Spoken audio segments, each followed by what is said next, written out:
మహిళలను గౌరవించడం, భారతీయ సంప్రదాయాన్ని కాపాడడం ప్రతి పౌరుడి బాధ్యత అని ఒంగోలు జిల్లా కేంద్ర గ్రంథాలయ డిప్యూటీ ఇన్ఛార్జ్ సంపూర్ణ కళహస్తి తెలిపారు. 58వ జాతీయ గ్రంథాలయ వారోత్సవాల్లో భాగంగా ఒంగోలు నగరంలో మహిళా దినోత్సవం మరియు మాజీ ప్రధానమంత్రి ఇందిరాగాంధీ జయంతి కార్యక్రమాలు అంగరంగ వైభవంగా నిర్వహించారు. కార్యక్రమానికి ముఖ్య అతిథులుగా all India port trust workers federation నాయకులు షేక్ ఖలీఫతుల్లా బాషా, BJMC AP ఉపాధ్యక్షురాలు Sheikh సిద్ధాంబి, Lions club అధ్యక్షులు వల్లేటి రవీంద్రబాబు, మాజీ కమిషనర్ సదానందరావు, బీజేఎంసీ ప్రకాశం జిల్లా అధ్యక్షులు పఠాన్ సాజిద్ ఖాన్ తదితరులు పాల్గొన్నారు. ఈ సందర్భంగా మాట్లాడిన షేక్ ఖలీఫతుల్లా బాషా మాట్లాడుతూ, మహిళలను గౌరవించడం భారతీయ సంస్కృతికి ప్రతిబింబం.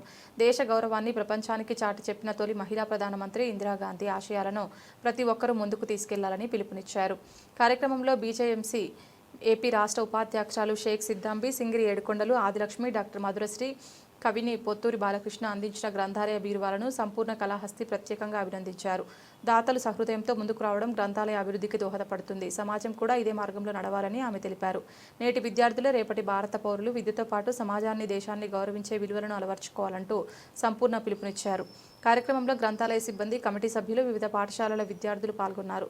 అతిథులందరికీ మరియు గ్రంథాలయ అభివృద్ధికి బీరువాలు అందించిన దాతలకు డిప్యూటీ లైబ్రేరియన్ సంపూర్ణ కళహస్తి ప్రత్యేక ధన్యవాదాలు తెలిపారు.